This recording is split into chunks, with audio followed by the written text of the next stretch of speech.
Hello, everybody. I hope you liked that intro. That was 22 Alaskan Malamutes on a expedition in 2024, and they do that almost every night for the first 2 weeks. They just love the Arctic. There's something about in their DNA that it just awakens them. It's unbelievable. You can't even explain it. But but today we're gonna not get sidetracked with that, as I always get sidetracked if you notice. But today we're gonna talk about puppies and training puppies. And as you can see, these guys are running around. This is last winter. We had 5 puppies that we kept from 3 different litters, and they will be ready to go in 2 years. I never put them in a team before 2 years old. So for the first 2 years of their lives, they do nothing but play. It's really important. Of course, you want to teach them to, sit down, stay, roll over, play dead, or whatever you want to do. But as far as working in a sled dog team, we don't need that. Sure, it helps create a bond. Anytime you train a dog, you're creating a bond. These guys come in the house quite often. They're much bigger now. This was about 10 or 11 months ago, and some of these guys are approaching 80 or 90 pounds, maybe even 100. But most of these guys are going to be a smaller one. Like this one here, you see, he's going to be a small guy, but that's fine. It's interesting. When I first started, I guess coming out in the public, and people saw pictures online of my dog team, and pictures online, they look big. It looks like the dogs are large, but they're not. They're not that large. And so when I went to, someone suggested I join the AKC Club, American Kennel Club, for Alaska Malamute Club, AMCA. And I put in my application. They declined it. They said I didn't represent the breed. They said my dogs were too huge, too large to represent the breed. I couldn't believe it. And one of the reasons why is because we're doing these unbelievable expeditions, unprecedented, with 22 Alaskan Malamutes hitched up, hauling thousands of pounds. And they said this is impossible for any dog team to pull this type of weight through the mountains in deep snow. I said, oh, really? Okay. So, make a long story short, they accepted me in the AKC, AMCA, Alaska Malamute Club of America.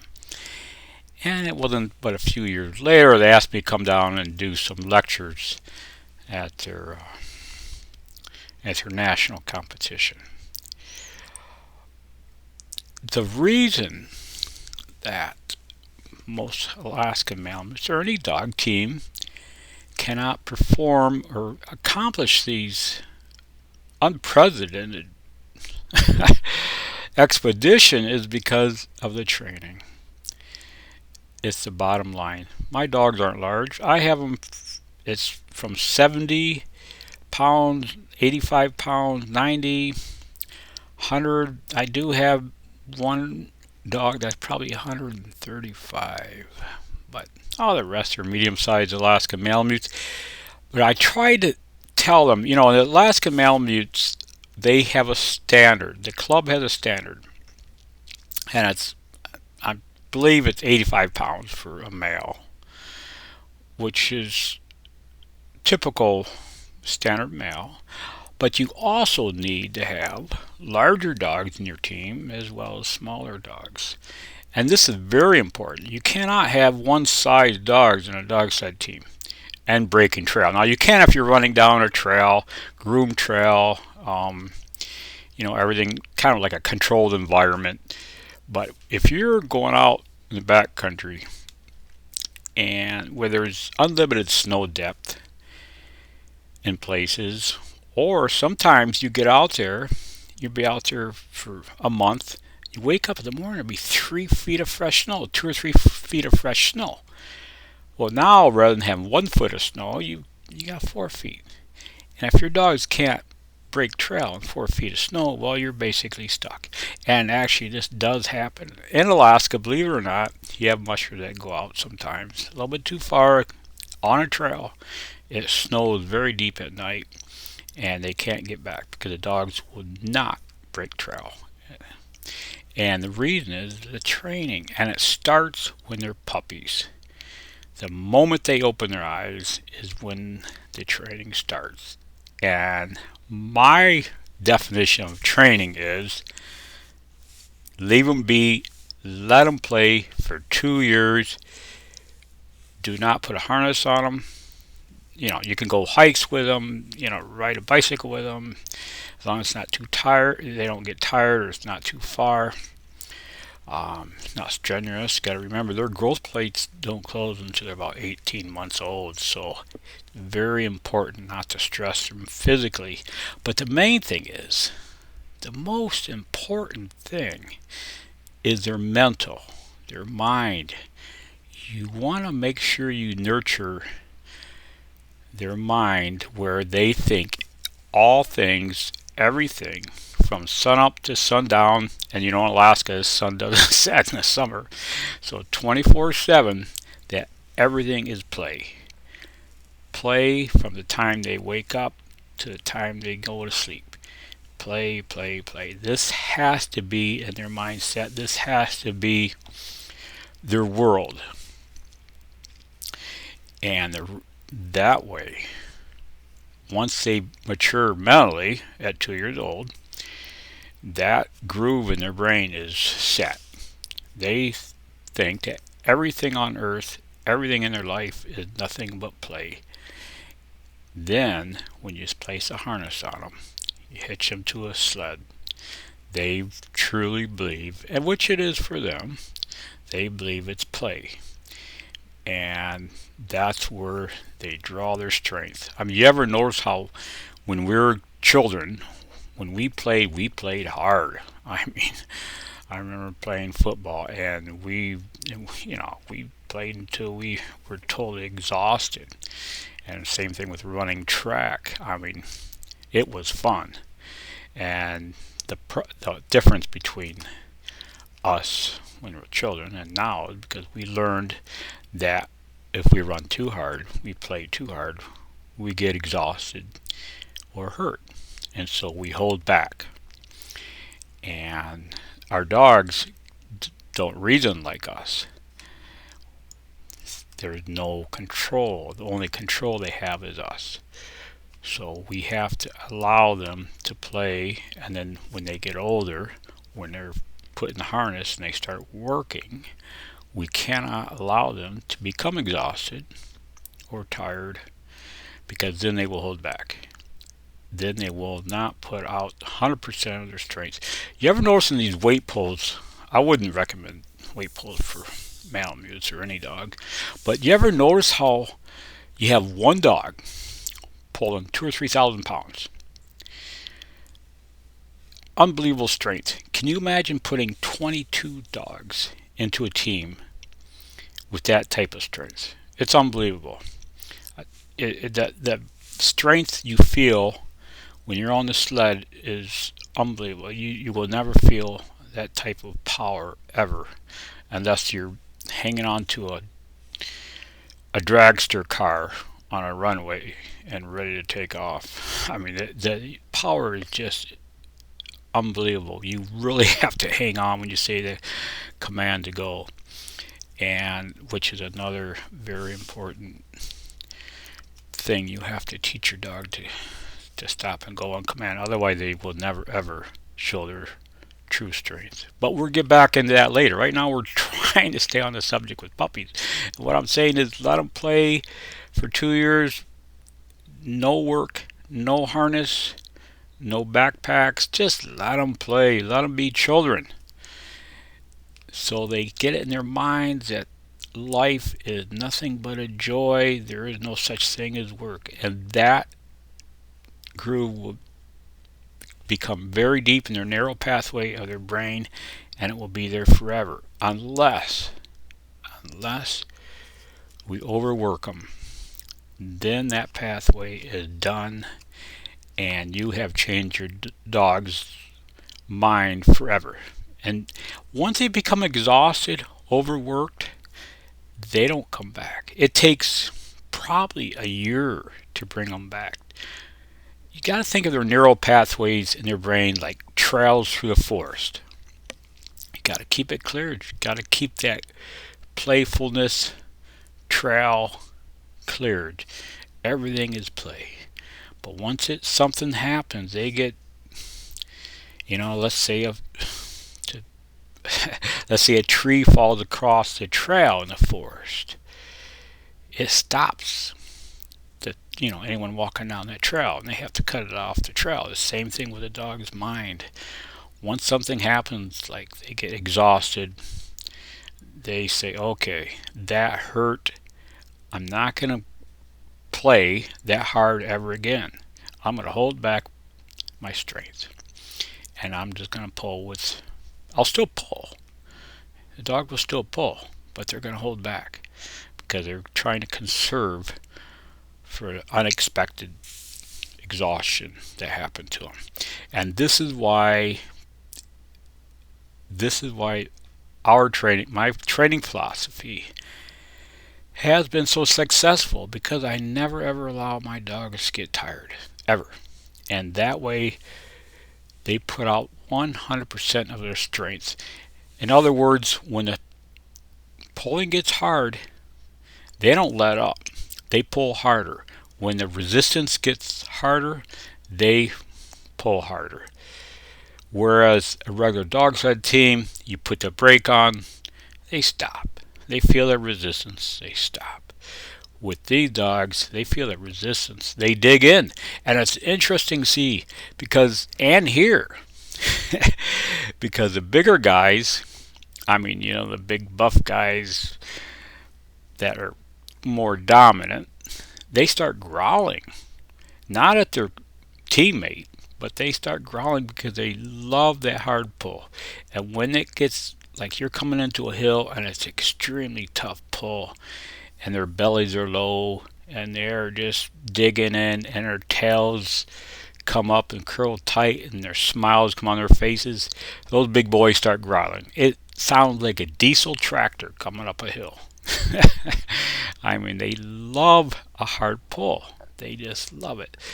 So their puppyhood has to be based around all play. But like I said, there's nothing wrong with bring them in the house, teach them to stay, sit, roll over, play tricks, jump on the sofa, take them for walks or whatever, as long as they don't get tired or it's not too hot. But as far as putting a harness on them and have them pull tires and logs around, I've seen a million times people don't do it if you want to preserve their amazing strength. One of the most difficult things when people do pull, attach their puppies to sticks or tires, I've seen a million times, is that the puppy will be dragging his stick along the ground, just smiling away. He's loving this pull. All of a sudden, the stick gets hung up on a piece of brush or tree or swing set, and it stops him. Well, we just taught that puppy to stop on resistance, and the game is over. Of course, you can reteach them that, and I'll get into that later on how to teach them to pull harder when the going gets tough. In fact, all dog teams that I know of stops on resistance. When you put the brake on, they stop. It's just the way people have been training sled dogs for a long, long time, and it's almost universal. There's a way that to train freight dogs is totally different. You don't want to, it's just a totally different training strategy, as I said in the first video. But the first video, I just covered the basics, just kind of umbrella. the basics. But now we're going to start with the nitty gritty, starting from pups. And so this is what I suggest to do. Just let them be puppies for 2 years. 2 years. I know it's a long time to wait. I know you're itching to put a harness on him because he's so big and looks like he's ready to go, but don't do it. It's not healthy for him, and it will prolong his life if you just are patient. If we are patient, it's hard. It's not easy. I mean, you got a 100-pound puppy out there. Geez, I'd like to get a harness on him, but that's, if we want to prolong his life where he has absolutely no arthritis when he gets older, and he will pull until he's 14 or 15 years old. Just don't stress those bones or his mind. His mind is most important until he's 2. And I've always said that training Alaskan Malamutes is 99% psychological training.